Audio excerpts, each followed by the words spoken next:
जीवो प्रकार हमारा पेमेंट देना। हाँ, बाद में जो हमारा 2011 से पीएफ है कट हो रहा, उसका 2011 से कट हो रहा, कुछ फॉर्मेलिटीज नहीं है, हमारे को मैसेज नहीं है। भैंसा म्यूनसिपालिटी से जो सो कल से हम जो सो 11 बजे की धरना दे रहे। हमार को डी साहब आके कलेक्टर साहब पूछ के गए कि भाई तुम मेरे को ऐसा बोलो मत, और मैं जो सो मार्च अप्रैल तक तनख्वाह बढ़ाऊँगा। प्रॉपर्टी टैक्स बरोबर नहीं आ रहा, इसलिए मैं जो सो उसके ऊपर नहीं है कर रहा हूँ, एक्शन नहीं ले रहा हूँ। उसके बाद अगर प्रॉपर्टी टैक्स बढ़ेगा तो मैं मार्च अप्रैल में तनख्वाह बढ़ाऊँगा तुम्हारे को, और जीए पीएफ का भी तुम्हारा जो सो मैं क्लियर करूँ बोल के बोले हो। लेकिन खाली हमारे झोले दे रहे लोग, दूसरा कुछ नहीं है। खाली बोल रहे हमको डीएमएल ऑफिस पे लिखे हम लेटर, फलाने का ने लिखे, अलाने का ने लिखे। हम क्या लावारिस है क्या? बोलो आप, हमारे को कोई ऑफिसर पूछने वाला नहीं है तो हम क्या लावारिस है क्या? हम कल से धरना दे रहे, हमारा कोई पूछने वाला नहीं है। तो आखिर भाई इसकी वजह क्या है? 10,500 में 5 बजे रात से आके घूमूत उठा के हम जी रहे।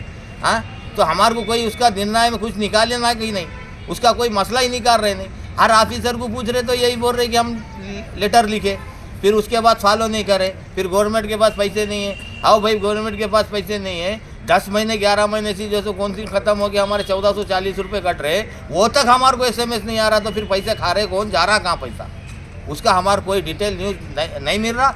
और हमको साथी जो सो हमारे को जो सो पूरा डिटेल हुए तक हम धरना देंगे, और धरना से पैसे नहीं उठेंगे। हम सब एक है। నిర్మల్ జిల్లా బైన్సా మున్సిపల్ కేంద్రంలో నిన్నటి నుండి మున్సిపల్ వర్కర్స్ అందరూ కూడా మల్టీపర్పస్ సంబంధించినటువంటి వర్కర్స్ అందరూ కూడా దాదాపు 140 మంది తమ విధులను బహిష్కరించి ఏదైతే జీతాలు పెంచాలని చెప్పి బైన్సా మున్సిపల్ కార్యాలయం ముందర ధర్నా చేస్తూ ఉన్నారు। దీనికి నిన్ననే సబ్ కలెక్టర్ గారు ఇక్కడ బైన్సా మున్సిపల్ సంబంధించినటువంటి వాళ్ళు బాధ్యులుగా ఉన్నారు। ఇక్కడ మున్సిపల్ కమిషనర్ పూర్తి స్థాయిలో పనులు లేకపోవడం వల్ల సబ్ కలెక్టర్ గారు దీన్ని బాధ్యత తీసుకోవడం జరిగింది। మరి సబ్ కలెక్టర్ గారు తీసుకున్నటువంటి బాధ్యతాయుతంగా ఏదైతే పని ఉందో, గతంలో కూడా ఏదైతే వీళ్లకు జీతాలు పెంచాలని చెప్పి కనీసం పిఎఫ్ డబ్బులు అనేటువంటి ఏదైతే ఉందో మా సెల్ ఫోన్ ద్వారా మాకు ఒక మెసేజ్ రావాల్సినటువంటి అవసరం ఉంది, కానీ ఆ మెసేజ్ కూడా కనీసం రావట్లేదు అని అంటే అందులో ఎంత అవినీతి జరుగుతున్న విషయాన్ని కూడా సబ్ కలెక్టర్ గారి దృష్టికి తీసుకెళ్లడం జరిగింది। వీరందరూ కూడా మాట్లాడడం జరిగింది, కానీ మాట్లాడినటువంటి వాళ్ళందరికీ కూడా కేవలం వాళ్ళందరినీ కూడా ఒక దృష్టికోణంలో చూడడం జరుగుతూ ఉంది।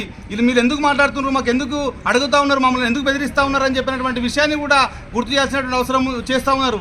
కానీ వాళ్ళు అడుగుతున్నటువంటిది గొంతెమ్మ కోరిక కాదు, ఏదైతే జీవో ప్రకారము నిర్మల్లో కావచ్చు, ఆదిలాబాద్లో కావచ్చు, ఖానాపూర్లో కావచ్చు, ఏదైతే జీవో ప్రకారం వాళ్ళకు శాలరీస్ ఇస్తూ ఉన్నారు, జీతాలు ఇస్తూ ఉన్నారో దాని ప్రకారమే వీళ్ళకు అందరికీ కూడా జీతాలు ఇవ్వాలని చెప్పినటువంటి డిమాండ్ గత 10 సంవత్సరాలుగా వీళ్ళు చేస్తున్నటువంటి పనిని కూడా వాళ్ళు అడుగుతూనే ఉన్నారు।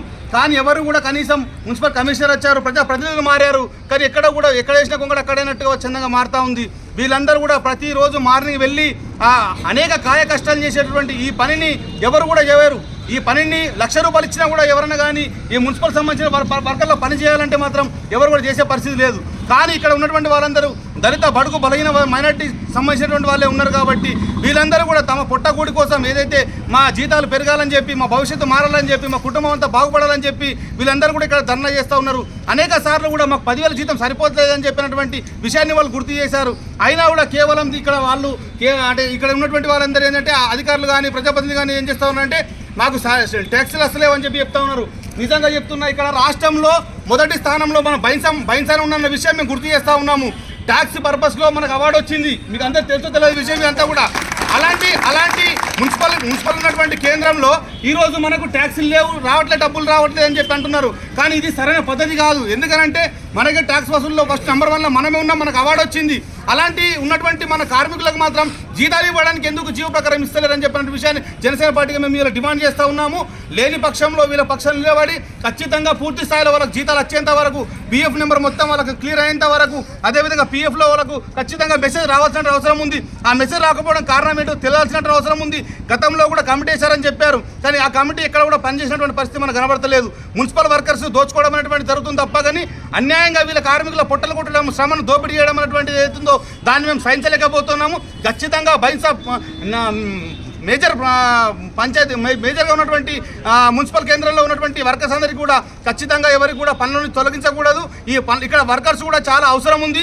వీళ్ళపైన పని భారం కూడా ఎక్కువ పడుతూ ఉంది. ఎక్కడైనా వెళ్తే కూడా అక్కడ పని జరగాల, పని చేయాలని చెప్పి అన్నప్పుడు అక్కడ వర్కర్స్ కూడా పూర్తి స్థాయిలో బాధ్యత, ఎందుకంటే వాళ్ళ మీద భారం పడుతూ ఉంది. వాళ్ళు పని చేయాల్సినటువంటి అవసరం ఉండే, కానీ ఎక్కువ మందిని కూడా పెట్టాల్సినటువంటి అవసరం ఉండే, కానీ ఇక్కడ పెడతలేరు. ఎక్కడ కూడా ఉన్న వాళ్ళని కూడా తొలగించే పరిస్థితి బైన్సా మున్సిపల్ ఇప్పుడు చూస్తే చాలా పెద్ద కేంద్రంగా మారింది, చాలా విస్తరించినట్టు ఉన్నది. కాబట్టి అక్కడ మోర్లు కావచ్చు, డ్రైనేజ్ కావచ్చు, వాటర్ కావచ్చు, ఎలక్ట్రిసిటీ కావచ్చు, వీళ్ళందరూ కూడా ఇంకా చాలా మంది ఇక్కడ రిక్రూట్మెంట్ చేయాల్సిన అవసరం ఉంది. వెంటనే ఇవన్నీ చేసి ఇలా జీతాలకు సంబంధించినట్టు ఇవ్వాలని చెప్పి మేము డిమాండ్ చేస్తూ ఉన్నాము. ఖచ్చితంగా ఇది ముందు కొనసాగుతుంది. ప్రజాప్రతినిధులు కూడా అదేవిధంగా అధికారులు కూడా వెంటనే స్పందించి ఈ సమస్యను పరిష్కరించాలని చెప్పి డిమాండ్ చేస్తూ ఉన్నాం.